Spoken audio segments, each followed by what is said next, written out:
prinsip kebersamaan, gotong royong, toleransi. Rumah belakang itu rumah istana, rumah bedak di belakang pakai kapal itu rumah Dayak. Itu balikan di belakang, kiri kanan, diapit kiri kanan di belakang. Kan istana itu bentuknya kayak kapal, kacang kuning berjalan barat. Semangat persatuan dalam keberagaman yang harus terus kita jaga. Dan tentu saja semangat kebinekaan tunggal ika kita menjadikan keberagaman ini sumber kekuatan, bukan sumber perpecahan. Jadi kita melihat bahwa keberagaman kita itu justru menjadi binding power, menjadi kekuatan nomor satu, bukan kekuatan yang untuk memecah belah. Dan ini menjadi bagian juga identitas dan jati diri kita. Jadi bapak-bapak, ibu-ibu hadirin sekalian, kita melihat bahwa di provinsi Kalimantan Barat ini cagar budaya nasional baru satu, yaitu Istana Kadrian. Inilah cagar budaya satu-satunya di Kalimantan Barat. Masya Allah.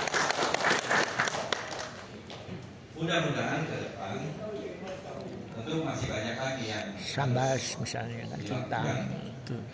Satu proses untuk registrasi cagar budaya nasional. Memang untuk menjadi cagar budaya nasional itu harus ada prosesnya melalui cagar budaya kabupaten kota, kemudian cagar budaya provinsi, baru menjadi cagar budaya nasional.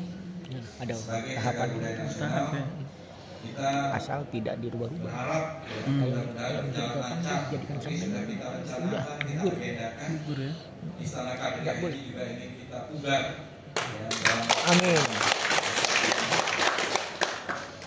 Dan mudah-mudahan bisa semakin lestari dan menjadi bagian dari pusat kebudayaan, bukan kebudayaan, ikon mungkin juga pusat dari ekspresi seni dan budaya di wilayah Kalimantan Barat. Untuk cagar budaya di tingkat provinsi sekarang ini ada 6. Jadi sebenarnya bisa ditingkatkan menjadi cagar budaya di tingkat nasional.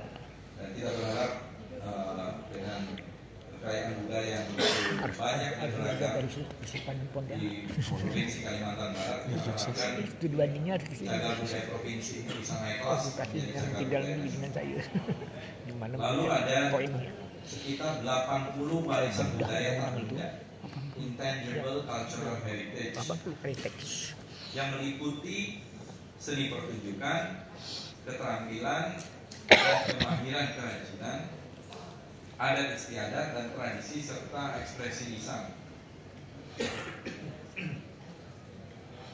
Jadi ini menunjukkan kekayaan budaya di provinsi Kalimantan Barat. Ada 80, ini sebenarnya potensinya lebih besar dari itu ya. Dari objek pemajuan kebudayaan mungkin ratusan bahkan ribuan. Iya. Ini merupakan warisan budaya yang perlu kita registrasi, harus kita catat. Bapak-bapak, ibu-ibu, hadirin sekalian, Pak Sultan, kita ini bangsa yang kaya. Saya menyebutnya keberagaman dan kekayaan kita ini sebagai mega diversity. Jadi bukan hanya diversity tapi mega diversity. Karena kita punya lebih dari 1.340 kelompok etnis, 718 bahasa, dan kita catatkan warisan budaya tak benda kita di tingkat nasional sekarang ini sudah 2.213. Lalu ada sekitar 29.000 objek pemajuan kebudayaan di seluruh Indonesia. Jadi ini adalah potret kekuatan bangsa yang tidak dimiliki oleh negara lain. Saya ini sudah keliling sekitar 100 negara di seluruh dunia, dan saya menjadi saksi tidak ada kekayaan budaya di negara-negara lain yang lebih hebat dari kekayaan budaya di Indonesia. Masya Allah. Yang saya saksikan ekspresi budaya dari Aceh sampai Papua, termasuk di Kalimantan Barat ini saja begitu banyak. Dari mulai bahasa, dari mulai seni pertunjukan, tari-tarian, teater tradisional, musik, alat musiknya, termasuk sampai kulinernya sebagai produk budaya. Ini luar biasa kekayaan kita yang begitu beragam. Dan ini menurut saya harus kita jaga. Kementerian Kebudayaan ini adalah bagian dari upaya untuk melestarikan, melindungi di dalamnya, kemudian mengembangkan, kemudian memanfaatkan. Jadi warisan budaya ini bukan hanya kita jaga saja, tapi harus kita kembangkan dan kita manfaatkan. Jadi kita aktifasi menjadi sebuah bagian dari warisan budaya yang hidup terus menerus, ada keberlanjutan, ada sustainability, termasuk saya kira Istana Kadria ini. Selain itu kita juga bangsa ya yang peradabannya tua atau tertua di dunia, mulai dari fosil-fosil penemuan manusia purba umurnya sampai 1,8 juta tahun. Jadi kita ini tua sekali. Ada fosil-fosil Homo erectus, Pithecanthropus erectus, yang penemuannya di dunia 60% ditemukan di Indonesia. Begitu juga dengan ekspresi lukisan-lukisan purba di gua-gua, termasuk di Kalimantan. Di gua Kalimantan ini yang ditemukan memang di Kalimantan Timur, di Sangkurilang. Saya belum tahu di Kalimantan Barat ini apakah ditemukan juga. Ada ya? batu tulis, Nah, kayong. jadi hampir di setiap daerah. Kalau di Sulawesi Selatan itu di Maros, di Pangkep, di Taman Arkeologis Leang-Leang Dari Kutai. sudah dites lukisan purba itu umurnya 52.000 tahun. Itu pakai uranium series. Jadi sudah ada ekspresi seni, ekspresi budaya yang usianya sampai 52.000 tahun. Ya, mungkin nanti di Kalimantan kalau sudah dites jangan-jangan lebih tua lagi. Ya. Nah, ini juga sesuatu yang menurut saya menarik dan menjadi satu puzzle cerita yang bisa saling melengkapi bahwa kita ini peradaban tua. Jadi selain peradaban yang kaya, kita juga peradaban yang tua, sangat tua dan tertua di dunia.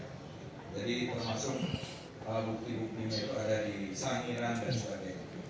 Selain itu di bawah pemerintahan Presiden Prabowo Subianto, Pak Prabowo, ya juga beliau pernah kesini juga. Amin. Juga pernah mendapatkan gelar adat dari Sultan. Iya. Pak Prabowo ini Digelar. mempunyai komitmen terhadap kemajuan kebudayaan. Buktinya adalah mendirikan Kementerian Kebudayaan terpisah sendiri sebagai kementerian yang independen baru pertama kali dalam sejarah Republik Indonesia. Amin. Jalur detak. Ini sesuai dengan amanat dari Undang-Undang Dasar 1945 Pasal 32. Pasal 32 ayat 1. Ada yang hafal nggak ya? Ya, kebudayaan nasional. Kalau ada yang hafal, nanti saya Kebudayaan kasih nasional. angpau. Jadi Kebudayaan daerah. bunyinya itu ya pasal 32 ayat 1. Biasanya hafal itu pasal 33 ya. Ya.